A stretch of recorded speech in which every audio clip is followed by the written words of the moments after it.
punto per cui diciamo, gli asset che adesso sono in mano pubblica in Bielorussia vengono messi sul mercato e praticamente acquistati piano piano da Putin, per semplificare, cioè and this takes me to the second question.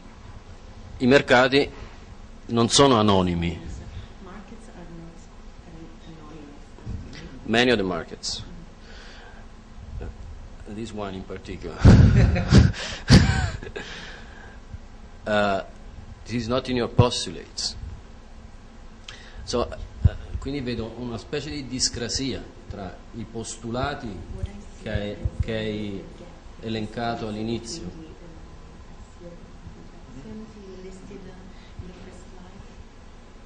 e il punto dove la discussione viene immediatamente portata nel momento in cui you privatize the economy. Who buys the thing? And the thing, that person has name, second name, the company behind. So it's not anonymous markets. It's not competition, it's something else.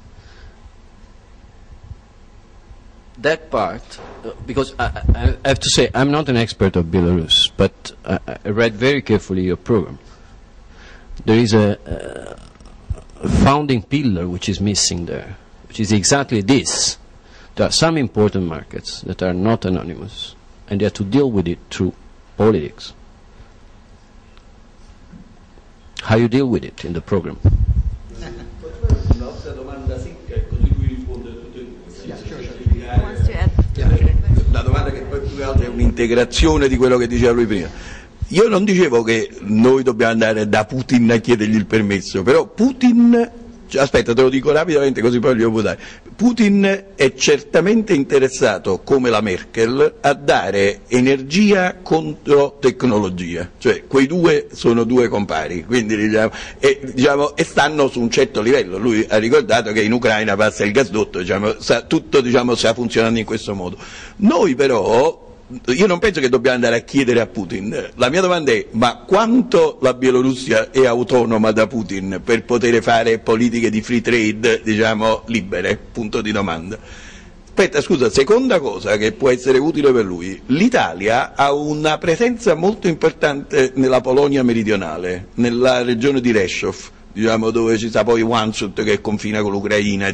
Allora l'Italia c'è in Polonia, ci sono imprenditori italiani, c'è una cooperazione tra governo italiano e governo polacco. Se, diciamo, si potesse lavorare tra Polonia, Bielorussia e paesi baltici in maniera tale che non, diciamo, da chiedere il permesso a Putin, se no poi Putin diventa l'imperatore di tutte le Russie, diciamo, come era lo zar. Diciamo, se invece si potesse lavorare in questo triangolo, allora ha ragione lui, si potrebbe creare un'economia più integrata con l'Italia e con la Polonia, e per questa strada, diciamo, poi consentire, diciamo, un allargamento. No, non pensavo a una cosa così gerarchica che dovevamo andare da Putin a chiedere il permesso di fare qualcosa.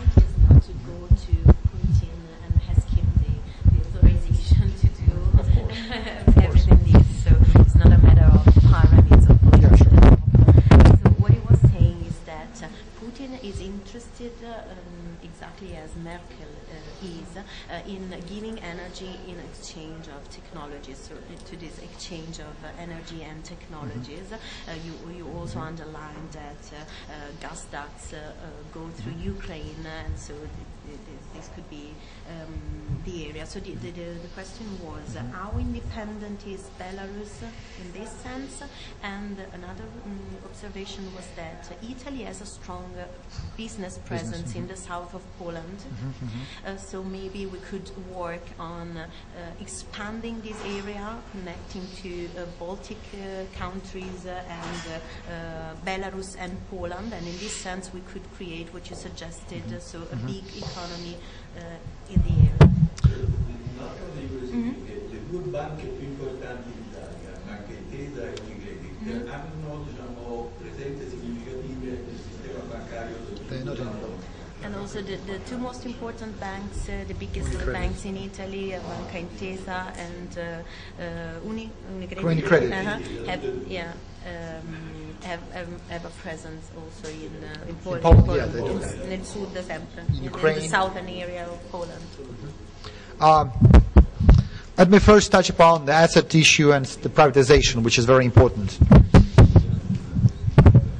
Quindi prima sull'aspetto degli assets e della privatizzazione. Of course, privatization is about names of companies and individuals, no doubt about it. Chiaramente la privatizzazione è qualcosa legata a nomi, aziende private, individui. For example, we had some privatization deals where with European business, namely Austrians, that were, in my estimate, very corrupt. Abbiamo avuto degli accordi di privatizzazione, ad esempio in Europa, con aziende austriache che dal mio punto di vista erano molto corrotte. That's about telecom business in the first place. E, in particolare con affari legati alle telecomunicazioni. Accordi legati alle When you talk about privatization, for example, 20 Belarusian companies which are worth over $1 billion. The whole negotiations are done by Alexander Lukashenko and his close allies personally.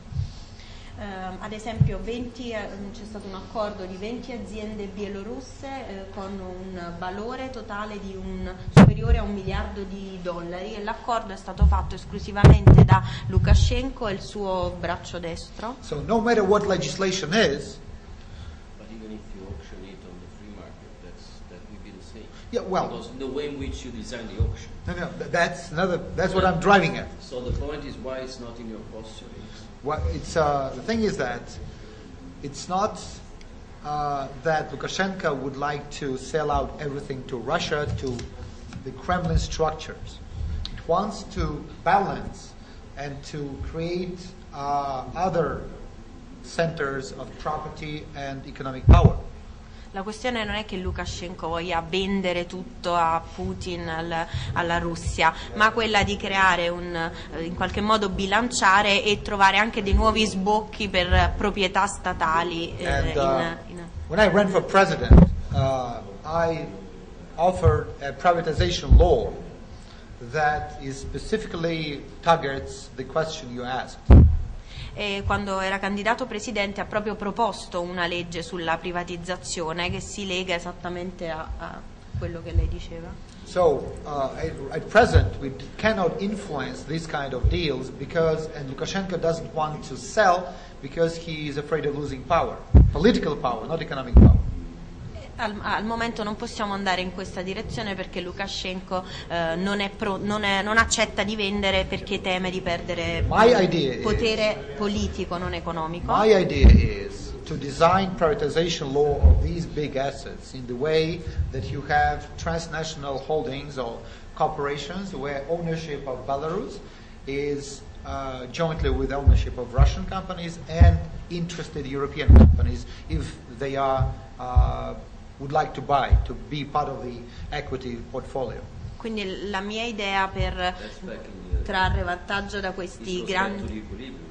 Is there an equilibrium between the European Union and No, for example, there is some equilibrium because who is Putin's advisor on gas policy in Germany, in Europe? Mr. Schroeder. So who is very close and promotes Putin interest in Italy? Ex-Prime Minister of Italy. So he's got very, very influential politicians around.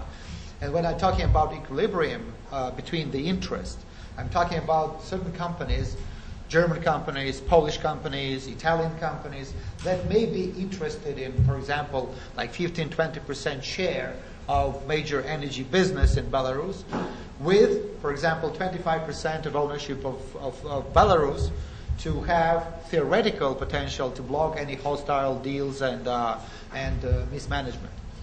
Quando parlo quindi di equilibrio con l'Europa sono aziende europee, tedesche, polacche che possono avere interesse in aziende, non so, del settore energetico con un 50% di proprietà Bielorussia, e le aziende europee potrebbero essere interessate a delle quote all'interno e dall'interno in qualche modo bloccare quello che è gli accordi scorretti o l'eccessivo controllo da parte della Bielorussia. But for me, the situation when Belarus is the only country in Europe where 80% of the assets are owned by the state, including retail, shops, hairdressers. That's stupid. That I completely agree. Yeah, that's the point. So, But the point is that, at least from the financial point of view, as far as I understand the program, relies exactly to funding social security. You need privatization. So the wait a minute. It's no. Let me finish because I got your point. That's not Before I speak. no, because you said that we have problems with funding current commitments. Like it's a big, important building block of the whole program. So if you start, this is a very pragmatic answer to what I consider a market failure. So basically there is no market for national assets. Sorry for that, but you cannot sell it on the market like a yogurt. what? You mean these assets? The assets. That's what, and your reply is a very pragmatic reply to what is a market failure, what I consider as a market failure. You don't like the word, I'm pushing this all the way. Yeah, I understand it.